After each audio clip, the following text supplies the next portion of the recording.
So I just got done watching a video of another creator on TikTok. That's the platform I was on currently. And he was talking about how he wouldn't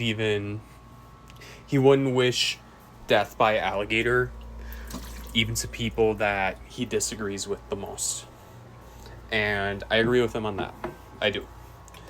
We shouldn't be wishing that kind of thing on anyone. And the fact that there's people that are and that still continue to is disgusting, frankly. But I kind of want to add another twist to this, because granted, I was in the MAGA cult for years. I voted for Trump in 2020. I wasn't old enough to vote for him in 2016. I watched January 6th happen in live action. That was eye-opening for me, to say the least. And that was when I decided, what is this?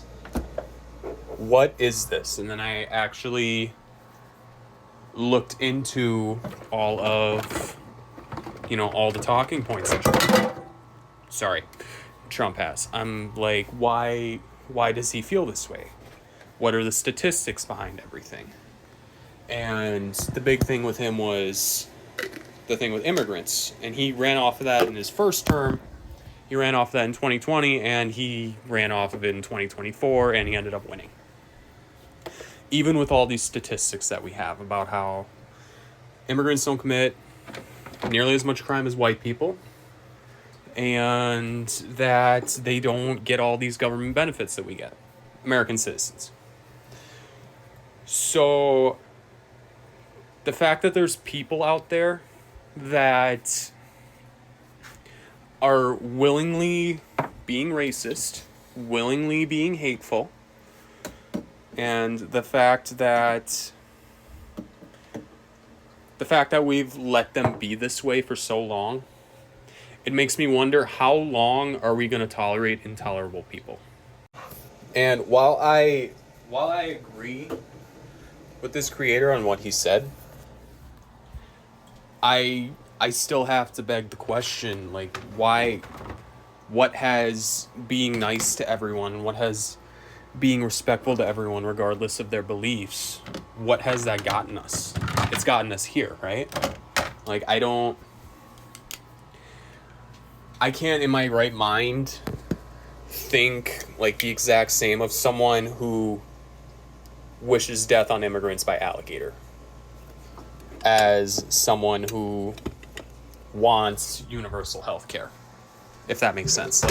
Obviously, I think everyone deserves health care. Everyone deserves affordable housing. Everyone deserves food.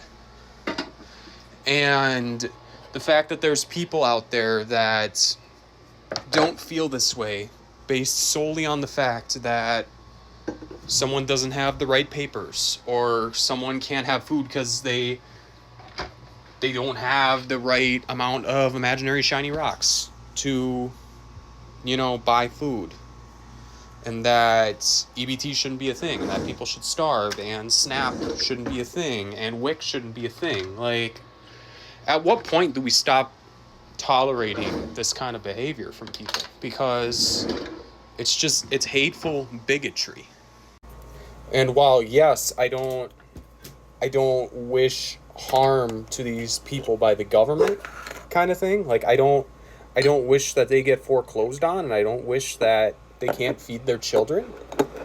At what point are we going to say, hey, this behavior, this racism, this bigotry, this prejudice, this lack of empathy, when are we going to stop tolerating this as a functioning society?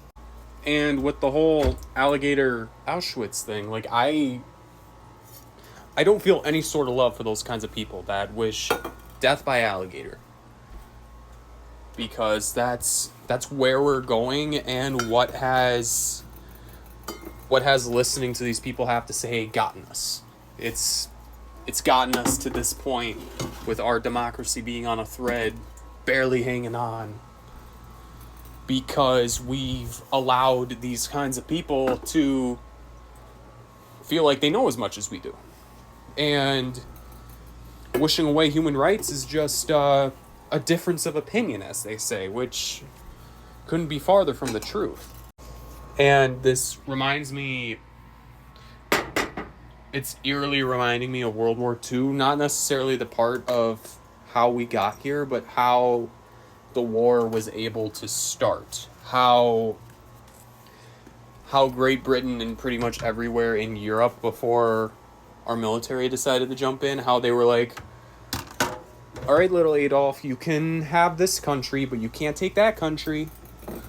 How we're like, oh, okay, well, you can jail these migrants, but don't jail all these migrants, kind of thing. And then it just keeps snowballing from there.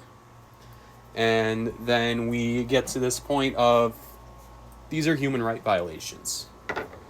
Like, the people in charge should be in jail, at the very least, for this kind of behavior. And this kind of bigotry and hate and prejudice and racism. And the worst part of all of this, the worst part of watching this happen, is that we have history on our side. We have history on our side that shows us, hey, this isn't going to end up going well. Like, we're going to end up being in a really, really big crisis over this. The fact that we have our education system. Granted, our education system isn't great, but we have our education system that says, hey, this is what happened in Germany. This is what happened in Russia. This is what happened in North Korea. Like, it's not... While threatening democracy is a unique thing in itself, it's not unique based on history. We've seen this happen slowly and slowly and slowly since the orange lard daddy decided to roll down the escalator. He's tested out what he can do without the courts jumping in. Then with the courts jumping in, what can he do? And now he's just straight up ignoring court orders. So, I don't know. At the end of the day, while I say yes, I wish healthcare and food and housing be available to everyone, because it should be. That's a human right to me. I can't be tolerant of intolerable people for very much longer. Actually, I think I passed that since the election. So, and like I've seen trends of that recently since the election, of like throwing these people out of your life because of how they think Hispanic people shouldn't have human rights, basic human rights in this country. And like, it's definitely trending that way. But for me, I look at the more moderate people that voted for Harris. Like, what else needs to happen for you to realize that there's no helping a majority of the people that voted for Trump? What else needs to happen? And our justice system failed us. Merrick Garland failed us. Because this man committed a textbook insurrection. He shouldn't even have been allowed to run for president based on the 14th Amendment. I could go into that over and over and over again, but I'm not going to. But our country has failed us in so many different ways of letting this man continue to have his influence and continue to be in power, even though we all know his intentions. So, like, at what point are we all going to mobilize?